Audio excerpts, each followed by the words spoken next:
Wie steen je nou van actieve seizen, Jannes?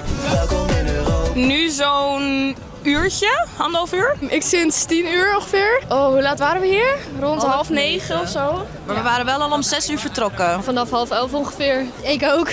I'm from Germany and I knew him since Friesenjung was a big hit in Germany. Did you come all the way from Finland to Amsterdam today? Yes, actually this is second time for Joost coming to Netherlands. I was in Pinkpop last year. Wat vind je ervan dat het Joost les concert in Nederland is? Ja, dat jou ik net. Ik denk dat het in ieder geval een marketingtruc is of zo. Ja, aan de andere kant, het is ook niet uitverkocht nu. Dus dat is ook wel een beetje raar of zo. Het feit dat hij niet meer in Nederland shows gaat geven terwijl hij Nederlands is, vind ik wel apart, maar het is wel cool. Als dat is wat hij moet doen voor zijn gevoel, dan support ik dat, ja. Maar ik vind het wel jammer. Hij komt echt ook wel weer terug over een paar jaar. Hij mat nog wel een concert, ja. Natuurlijk, maar dat is zijn laatste concert nog net. Ik ga ook nog naar zijn tour, zijn wereldtour, naar Letland. Ik heb het geld daar niet voor. Ik hoop dat Alex nou wel dat er een clubtour doet. In de neus hoor. In de neus bij mij die hoor. Wemdel komt. Ja, dat zou nou best leuk zijn.